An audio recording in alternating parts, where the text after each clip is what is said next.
Hello, everyone. In this edition of Dr. Todd Explains, I'm going to answer a real simple question, but it's kind of profound. As Christian counselors, why should we study development?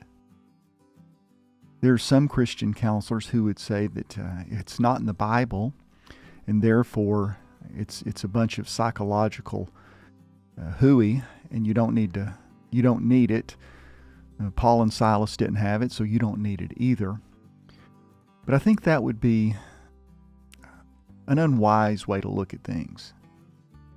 When I think of development, I have to go back first. We have to go back to the purpose of the church.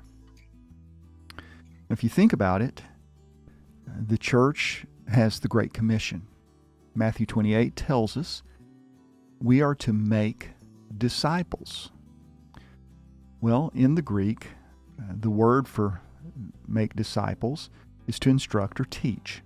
It comes from that, it carries that idea with it. So we're to teach. Okay. Well, it stands to reason that just observation would let you know that people are at different capacities in their ability to learn. You would not ask a third grader to do physics because it's outside of what we'd call their zone of proximal development. The Bible in Hebrews 6 tells us that we are to move on toward maturity. So not only are we to make disciples, but we're also to grow in our discipleship, which denotes progress.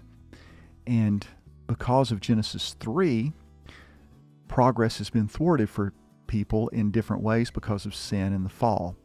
So it would seem to me that it would be logical to seek to understand how we meet people where they are, how we assess what they're capable of, and then how best we move them from point A to point B.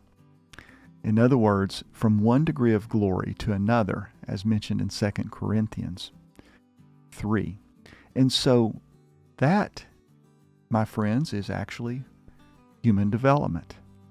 And so I think an understanding of human development would be essential if you want to wisely counsel those who you're interacting with or who are under your care.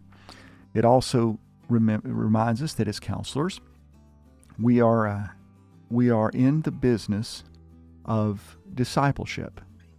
And as such, we're to help them grow, because the more they reflect Christ, in other words, the more that they increase their glory reflecting capacity, the healthier they'll be. And so that's discipleship, which once again goes back to growth and development, which means you have to meet them where they are. And some concepts that we can glean from developmental psychology can help us do such a thing. Well, I hope this has been helpful. If you have any questions, let me know. If you like the work I'm doing here, please leave a comment or a question, and don't forget to hit that notification bell. God bless. I'll talk to you in the next video.